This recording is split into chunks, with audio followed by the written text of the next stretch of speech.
there, friends and sane persons, and welcome to another episode of Wednesday Whimsy. My name is Kyle, and Wednesday Whimsy is a short show that I do every Wednesday evening where I talk about a board game, a top 10 list, or some other topic that happens to be on my mind, typically board game related. Well, it is a new week here, and I just got back from the amazing Dice Tower Retreat. Dice Tower Retreat is a somewhat exclusive board game convention held in Florida in September every year. It's a small group. It's, I don't know, 200 people? Maybe, I don't know how many, but not very many. I mean, in the grand scale, with the whole Dice Tower library and basically just tables set up. You don't even check games out. You just play, play, play, play, play. And that's what I did. I arrived on Wednesday, and I stayed until early Sunday morning. I could have stayed later, but I had to get home to go to church. So, but I had a great time. I always have a great time. It's a good group of people to play with. It's, they don't sell that many tickets, so it's going to be people who are fairly committed. It's people mostly who've gone in previous years and who really are there just to play games. And because of that, it is my time to try everything. I will go there. Often I will have a list of games I want to play, and I'll play them. And I'll also play other stuff. Last year, for example, I discovered both Nucleum and Sky Team, fantastic games that really just shook my world up. This year, I don't know that I have an amazing sort of discovery. I did play a lot of great games, but I don't know that there's something that shook me to the point that I couldn't think of anything else anymore. But we'll talk about sort of the top 10 games that I played. There was one that really probably will find its way into my top 100 of all time. But anyway, I just went and had a good time. That's all it was about. It was held this time in Orlando at the Carib, which is the same place they have Dice Tower East. It's a nice hotel. It's a little bit big. But it's, there's a lot of walking around, but there always seems to be at these events. But it was a big conference room and a lot of people that I've seen before. A lot of, it's nice to walk into a room and everybody knows your name and is excited to see you because, you're a fun, at least I hope I'm a fun person to play games with.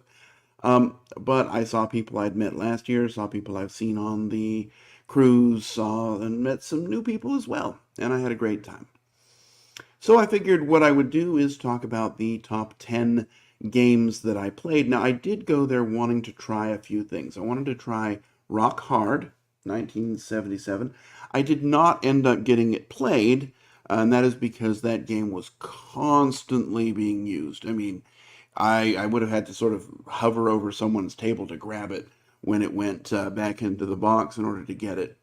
But that's okay because they have the game exchange where you sort of bring a game you don't want and put it on the prize table and everybody gets drawn and you take one home. And that ended up being what I got from the prize table. So now I have Rock Hard and I've played it and it was great. I also wanted to try Freedom 5. That one was supposed to be there. It was on the list, but I never did find it. It said it was going to be on a table and I just never found it. So I'll have to wait still until that one comes from Kickstarter, but hopefully it's actually on its way soon. I also wanted to try a couple other games. I wanted to try Stamp Swap, and I did. I wanted to try this new Undaunted Callisto, and I did try that as well. And I tried lots of other games that I'd never even thought about before. I would just walk up, you'd see somebody, they're playing a game, you sit down, you try it. A good group of people to teach and learn with. I just had a good time. So with that kind of out of the way, let me go into the top 10 games I played. Now I'll tell you, not all my thoughts on this are positive, although most are. But the first one I'm going to talk about was, I guess I consider it a success at an event if I don't end up needing to buy the game, and well, this first one that I'm going to talk about, let me pull up. Where's my banner? Here we go. Let's talk about my number 10.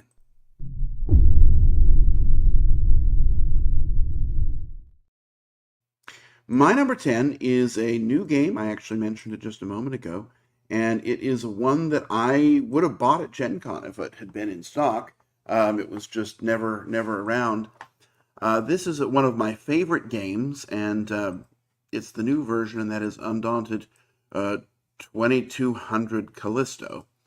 This one, so Undaunted is one of the best deck building games that there is, and it's a World War II sort of setting, and one person will play the Axis, one will play the Allies, and you're playing through missions, but mostly it's about a very sort of small deck building game that has some combat involved as well and dice rolling. Undaunted Callisto basically said, well, I guess people don't really want to be Nazis, so we're going to put this in space. And they did. Now, on its surface, it is the same game, except you've got a board instead of these tiles that you build out, which is a plus. But the game is the only word that comes to mind as I think of it is inelegant. What they have is there's a unit for one of the sides for the blue player that is controlled by 3 cards. And that's kind of a cool idea, right? You can sort of specialize this thing in just different aspects. But the problem is that the token and the symbols on the token have nothing to do with the cards.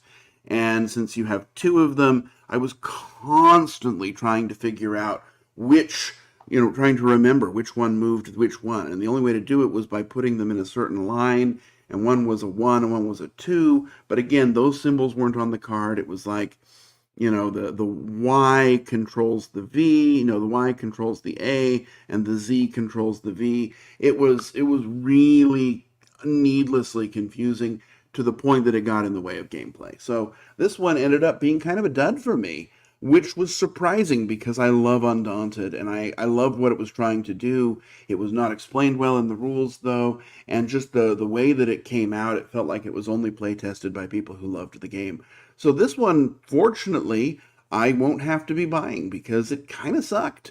And maybe I'll give it another chance, but I just think if I want Undaunted, fortunately I have the North Africa and I have the Normandy. I even have Stalingrad, although that's a campaign. This one, kind of a pass for me. So that was my number 10. Now, this isn't the top 10 games I played. I played a lot of games that I'm not even going to talk about. I'm just talking about games that I'm playing for the first time. New to me games at the event. So let's move on from Undaunted and go to something slightly more positive with my number 9.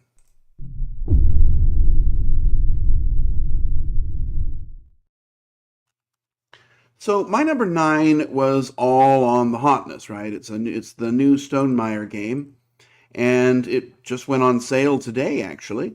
That is Stamp Swap, and it is difficult not to say Stamp Swamp. I don't know why. It's just I see Swamp, and I want to say Swamp. The game is about philately. You're just sort of combining things into a stamp album. It's an interesting, it's kind of a boring theme actually, but it's an interesting enough idea that you can see them down there. Is this showing? Yeah. But the game itself ends up being a little mediocre. I mean, I had a good time with it. It's sort of draft things and then split them and somebody chooses, and it's an interesting concept. The real problem is that the rule book is pretty bad. There's a core concept, this idea of groups, that is explained not, up where it matters, where you would think to look for it. It's explained in the back in a clarification section. And it really kind of ruined the game because we just had to go, we were like, okay, what's a group? Well, it must be this. It turns out we were wrong, and you had to sort of go through the clarification section of the rulebook to find it.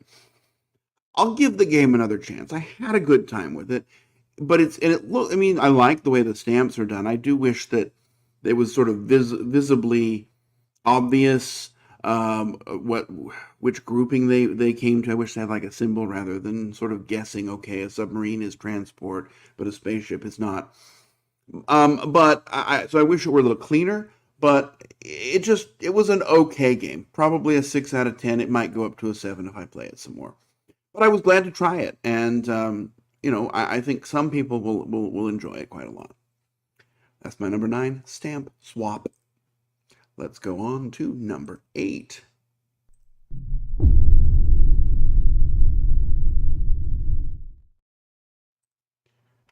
All right, number 8 starts the games I was really excited.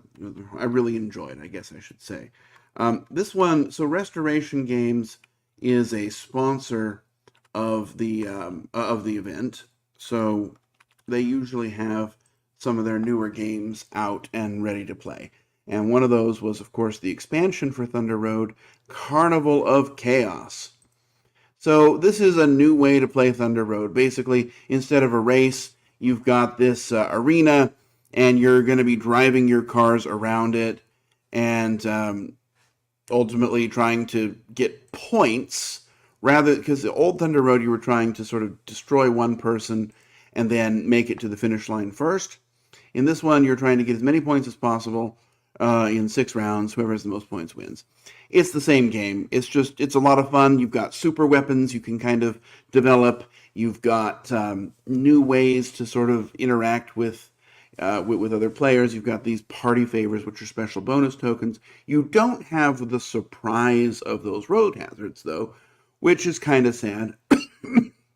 Those were kind of fun, and I don't think this replaces Thunder Road regular, but it's an interesting way to play it. I did think the damage, sort of not the damage die, the collision die, it was a little wonky to figure out where your car was going just because you always have to orient it. Some of the movement rules were a little weird, but it's a fun way to play. I mean, it's an alternate way to play. Sometimes you'll feel like one, sometimes you'll feel like another, but I had a great time with Thunder Road Vendetta, Carnival of Chaos. Let's go to number 7.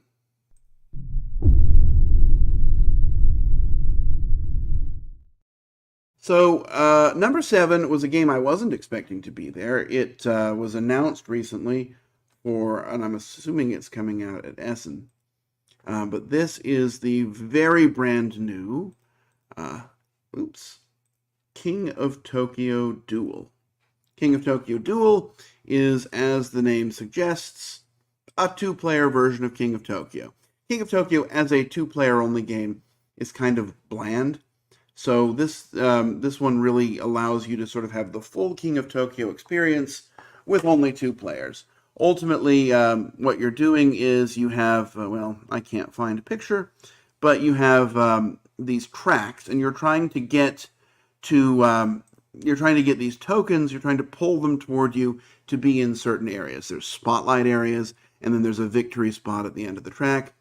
And if you can do one of those, you win. You can also win by clawing your opponent to death. Each character has special abilities.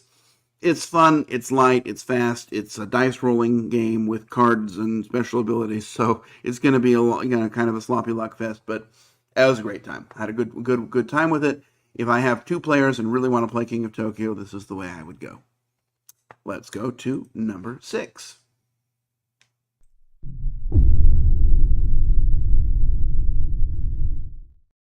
All right, number 6 is one that I had purchased at Gen Con. I just had never gotten around to playing it, and that is Forges of Ravenshire. This one I actually saw a lot of people playing, and I had a pretty good time with it. In fact, I ended up with an extra copy that I brought for the prize table, so someone went home with my extra new copy. This is a very much your kind of standard build, gather resources, turn them in to fulfill contracts type of a game.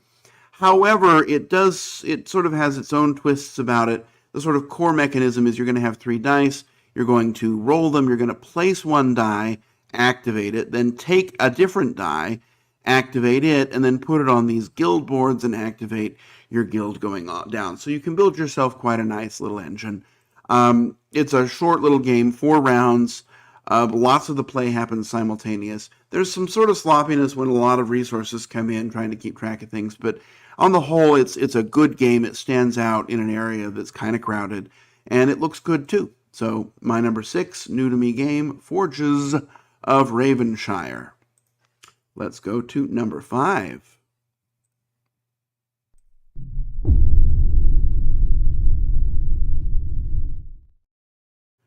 So, like I said, sometimes I just play games that I didn't know I was even going to play. Here, I guess I'm already showing it. This is my number 5 was Tir na Nog. Tir na Nog is a weird card drafting game, basically. What you have is this board, and you're going to place it. Well, this is what you're building. You're kind of building your tableau, and there's this sort of area, and you're putting out tokens, and you're going to put them out in turn order, and then draft them in reverse turn order, and you're just trying to make So for example, this purple can get this card or this card. You're going to draft, and then you're going to play one, and you're trying to make combinations. The top row, you want it to be kind of Sudoku-like, where nothing repeats. Bottom row, you want them all to be of a particular value. Then you're going to score after a certain number of rounds. You can play 25 cards. It's a good game. I liked it. It's not one that I would purchase. It's not one that I think I need to, own, but it was one that I was walking around and somebody said, hey, come and play this. And I did, and I'm glad I tried it. And it was fun. I do wish that the typeface on the cards were a little bit bigger. You can see that, it's pretty small here. And I do wish that the scoring mechanisms were less the same, right? I think maybe there are in the box more different ways to score, but everyone kind of felt like they were doing the same thing in this game, and I think it would be more fun if there were a little bit more variety. But I had a good time with Tir na Nog. Let's go to number 4.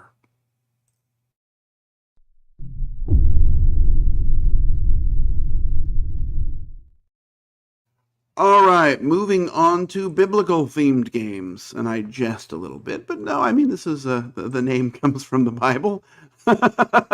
So this game is one that I had wanted to try, and I was really excited when I saw that it was there. It was a very quick learn.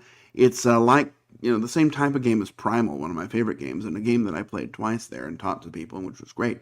This game is Leviathan Wilds.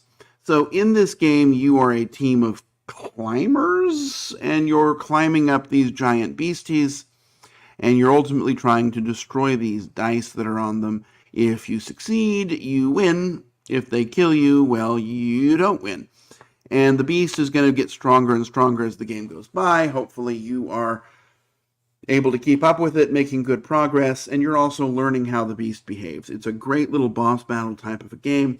It's very simple to learn. The decks are pretty small, so you can easily process everything that's going on with a particular baddie. And yet it's it's a great cooperative little game where everyone kind of has their chance to shine. I had a great time with Leviathan Wilds. I will say the rules could have used or could use some TLC, but the game itself is pretty solid. Leviathan Wilds, my number 4. Let's go on to my number 3.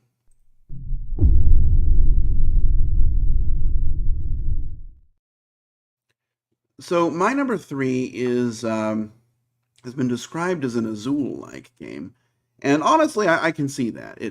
But it's got such fun pieces, and I will admit that part of my liking of the game was the fun pieces.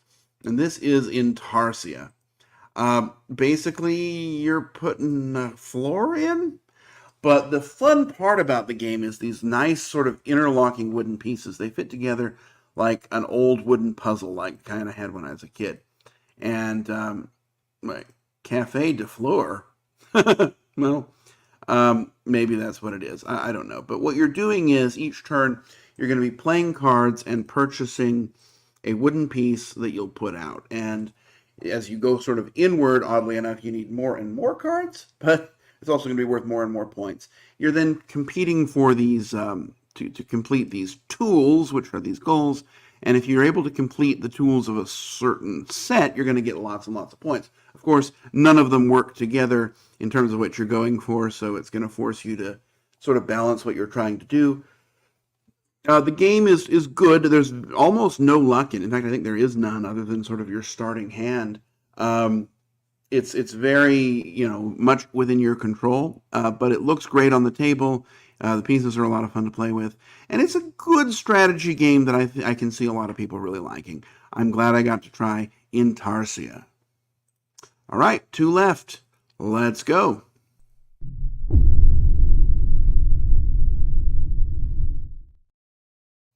All right, my number 2 is a game I was not expecting. In fact, I was kind of standing there and somebody said, hey, I can teach this one. And I said, okay. In fact, it's the same person and the same situation as number 2 and number 1. This game is called Mistwind, and it's a game about these flying whales, and I don't know why the whales are flying, but basically you're picking stuff up, flying it around, and delivering it. And that's a big part of the game, but you're also trying to build a route that connects certain points to score these goals. And that route only has to be there at the moment you score it. You can then, move your whales and disconnect things. The sort of core mechanism is these chips. You've got 5 chips, and there's 5 different numbered actions, like 1, 2, 3, 4, 5, 4 times. And it's going to be sort of a first come, first served idea for going there, like any other worker placement game, except you have to pick one chip at the beginning of the round that you're not going to use. And that sort of choice can be very interesting. The pieces look great. There is Nebelwind. There's a lot going on. The board is a little bit bland, but the pieces itself are great. Almost no theme here, but I had a great time with it. It's also a game I don't know that I necessarily need to buy. Who knows, maybe I will someday. But I had a great time with it, and it was a fantastic production. And I was really glad that somebody took the time to show it to me. So that was my number 2, Mistwind. Let's go now to the big one.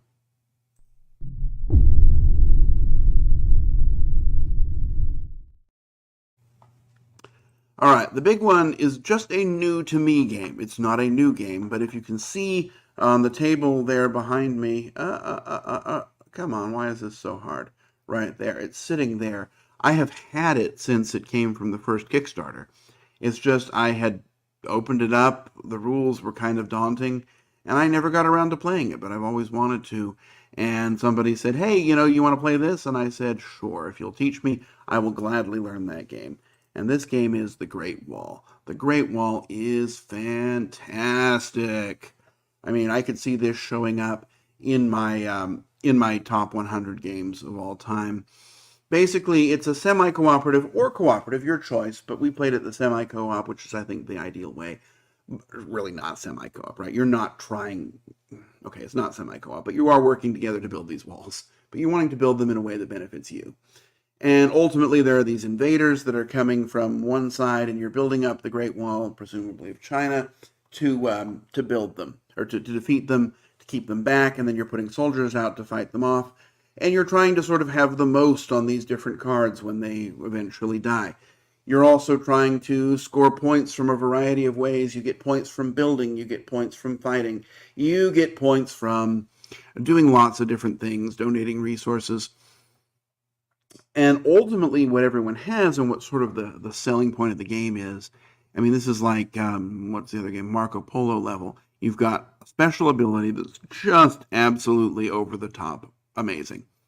And everyone has them. And you're going to get more and more as the game goes by. You sort of have these 2 types of advisor card. You've got your general, who's your main special ability, and then you've got these advisor cards. And each, if you take the face up ones, they give you a special ability. And if you take them and put them face down, they make your advisor stronger and stronger. When I played, I had one. So you're sort of choosing your actions, and then you're trying to fill up these spaces, and they only activate when they're full. But my ability was that if I had only one person at the space, it activated once for every one of these cards I had under my general. And so that meant I could be more free and spread my people around and still get a lot of benefits. And I thought that was a lot of fun. But the game itself is a lot of fun. There's a lot to focus on, a lot to do.